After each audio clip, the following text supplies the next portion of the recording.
Yeah, publicdomainreview.org. There's an article by Ned Penetria called The Dancing Plague of 1518. 500 years ago in July, a strange mania seized the city of Strasbourg. Citizens by the hundreds became compelled to dance, seemingly for no reason, until unconsciousness, or in some cases death. Ned Penetria on one of history's most bizarre events. And Ned begins. On a hastily built stage before the busy horse market of Strasbourg, scores of people dance to pipes, drums, and horns. The July sun beats down upon them as they hop from leg to leg, spin in circles, and whoop loudly. From a distance they might be carnival revelers, but closer inspection reveals a more disquieting scene. Their arms are flailing and their bodies are convulsing spasmodically. Ragged clothes and pinched faces are saturated in sweat. Their eyes are glassy and distant. Blood seeps from swollen feet into leather and wooden clogs. These are not revelers, but choreomaniacs entirely possessed by the mania of the dance. In full view of the public, this is the apogee of the choreomania that tormented Strasbourg for a midsummer month in 1518, also known as the Dancing Plague.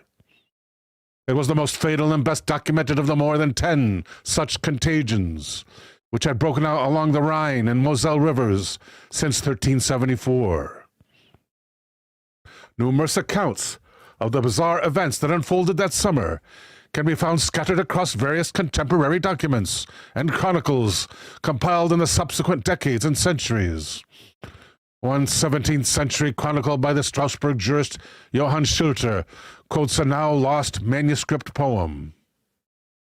Many hundreds in Strasbourg began to dance and hop, women and men, in the public market, in alleys and streets, day and night, and many of them ate nothing, until at last the sickness left them.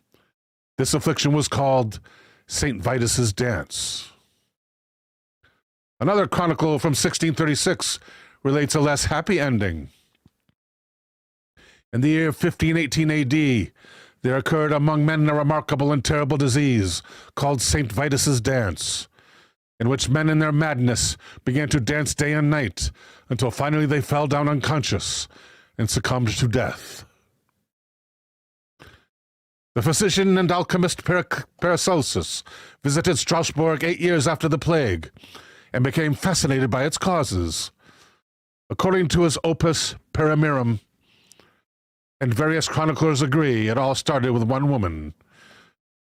Frau Trophea had started dancing on July 14th on the narrow cobbled street outside her half-timbered home. As far as we can tell, she had no musical accompaniment, but simply began to dance.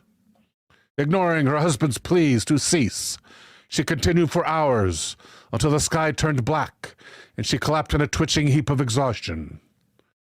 The next morning she was up again on her swollen feet and dancing before thirst and hunger could register.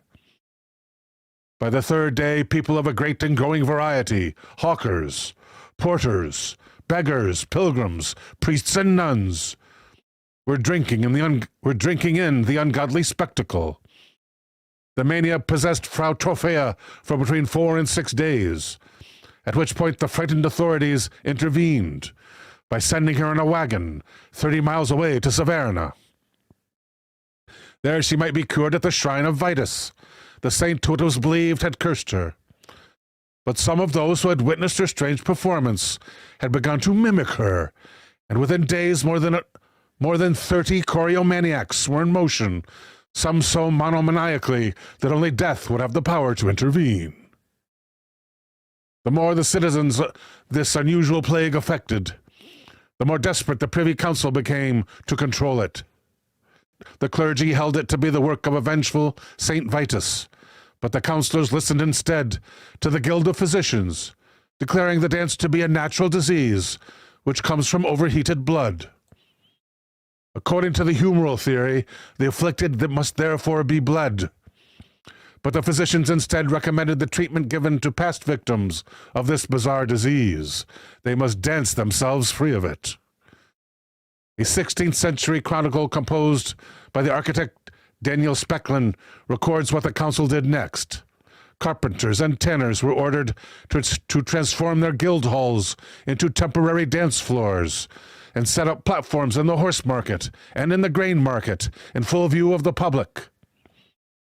To keep the accused in motion and so expedite their recovery, dozens of musicians were paid to play drums, fiddles, pipes, and horns, with healthy dancers brought in for further encouragement. The authorities hoped to create the optimal conditions for the dance to exhaust itself. But this backfired horribly. Being more inclined to a supernatural than a medical explanation of the dance, most of the onlookers saw in the frenzied movements a demonstration of the magnitude of St. Vitus's fury. None being free of sin, many were lured into the mania. The Imland Family Chronicle records that within a month the plague had seized 400 citizens. The Privy Council ordered the stages to be pulled down. If the choreomaniacs must continue their disturbing movements, they now must do so out of sight. The council went further, prohibiting almost all dance and music in the city until September. This was no small thing for a culture in which communal dancing was central. In addition, the council ordered those worst afflicted to be bundled into wagons and taken the 3-day ride to the shrine of St. Vitus, where Frau Trophea had been cured.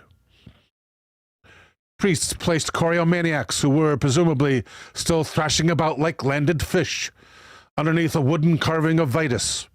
They put small crosses in their hands and red shoes on their feet. On the soles and tops of these shoes, they sprinkled holy water and painted crosses of consecrated oil. This ritual, carried out in an atmosphere thick with incense and Latin incantations, did have the desired effect. Word soon reached Strasbourg, and more were sent to Saverne to be forgiven by Vitus. Within a week or so, the stream of suffering pilgrims had diminished to a trickle. The dancing plague had lasted for over a month, from mid-July to late August or early September. At its height, as many as 15 people were dying each day. The final toll is unknown, but if such a deadly death rate was true, it could have been into the hundreds.